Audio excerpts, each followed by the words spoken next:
So 61 games left, 7.5 out. Not insurmountable. You have these games now against Washington, Kansas City. How difficult is it to not want to try and make up 5 games in one game and just play them one by one?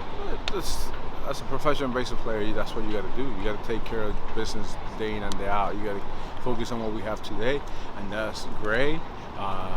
With the Washington Nationals, hopefully come out, take the win, and then celebrate it for a little bit, and then turn the page and focus on the next day. That's what professional athletes do, and that's what we got to do.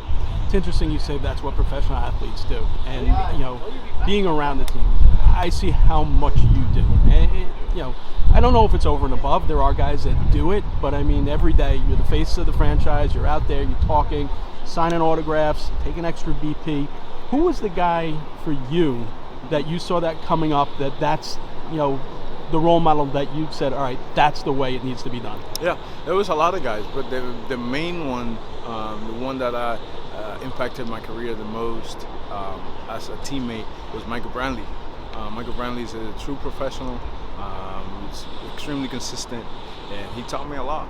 And there's other guys, Michael Bourne, Raya Davis, Mike Aviles, Murphy, Bruce, Andrew Miller. There's a lot of guys that taught me a lot and taught me how to be professional. But Michael Brantley was the one that sticks to me the most. And then I learned with veteran players. You have the Carlos Beltran, you have the Barry Larkin, the Sandy Alomar, who's taught me a lot of stuff. It's interesting because you're in the league 9 years already, which is unbelievable.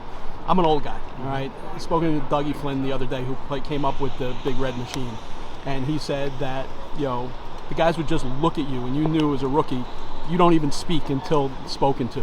Correct. The new breed of athletes is a little different. They come up here, they're a little more exuberant. Dougie kind of tried to hide in the corner. But I noticed that you have been a mentor. I see sometimes in the dugout you'll go over to Francisco, after he hits a home run or such. How do you try and get the message across that there's a really fine line to playing the game with enthusiasm, which you do all the time, yet not showing up the other team? First of all, you got to be yourself. If you are the loudest person, be the loudest person. But just don't do it towards the opponents. For me, if you pimp a home run and you look at the pitcher, now it's the one between you and the pitcher. If you hit a home run and you look at the dugout and you celebrate because that's how you show your passion, man, do it. That's fine.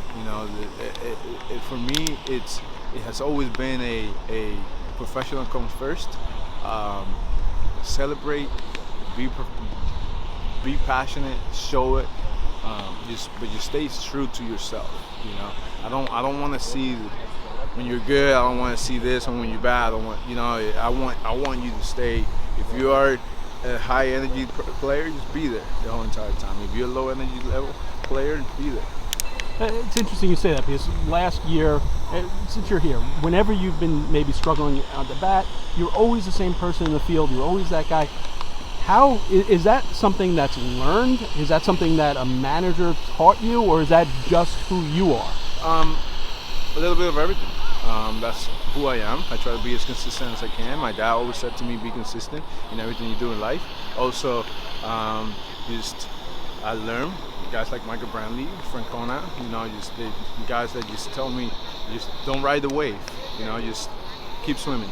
At the end of the day, you're going to come out on the other side.